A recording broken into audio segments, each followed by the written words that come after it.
Hey class, today's recipe is Kentucky Hot Browns. Now the recipe calls for 4 slices of bread, turkey, a Roma tomato, some Parmesan cheese, some bacon bits, a toaster, and a bacon sheet. Well, I currently have the bacon bits that we need.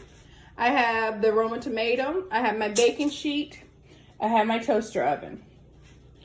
And I still need to go to the grocery store or to send someone to the grocery store to get me some turkey, some Parmesan cheese, and some bread.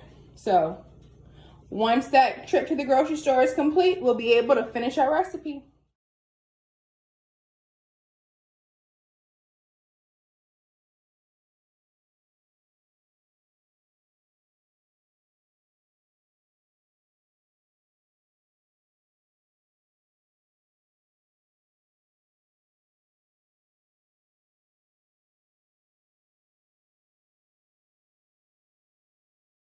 Class, so now that we've got all the ingredients for our recipe and we've preheated our oven to 350, we're going to put our bread in the toaster and we're going to get started with our recipe. So the bread will go in the toaster first. In the toaster now. Once I have my bread in the toaster, I'm just going to pull the lever down and let it toast. Then I'm going to look at my next step in my recipe. The next step says to put my bread on the bacon sheet and put my turkey slices on my bread slice. And then I'm going to put my tomato on top of that. Now this recipe called for 4 pieces of bread and it called for two tomatoes. But since I'm the only person eating it, I'm only using 2 slices of bread and 1 tomato. So that's a way you can reduce how much you use in your lesson, okay? Or in your recipe, okay? I'm washing my tomato off before I get it cut for the recipe, making sure I rinse off my tomato, transferring it to my cutting board, and I'm going to cut my tomato in half. All right, now that my toast is ready, I'm going to put my 2 pieces of toast onto my bacon sheet. Next, I'm going to put my turkey on top of my bread. Now, if you have the thinly sliced deli turkey, then you can use 2 slices, but I'm halving my recipe.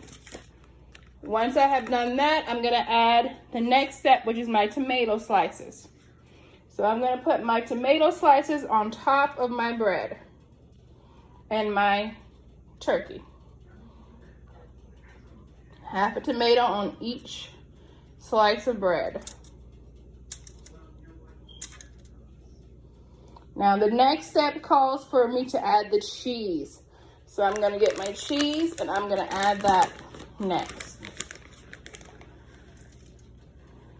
Nice and cheesy. All right. And the last step calls for me to add my bacon bits. We're getting a lot of use out of bacon bits.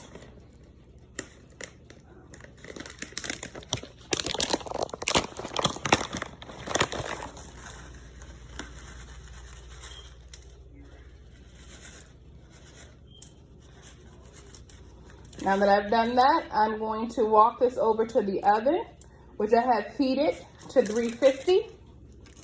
And I'm going to place it in the oven on 350. I have 2 lights here. That means my oven is officially preheated and ready to go. So I'm going to slide this into my oven. Wait for about 15 minutes. I say bake until your cheese is good and melted the way you like it. And then you can serve it. All right, class, last step. Time for the taste test. It's a good recipe this week. I enjoyed it.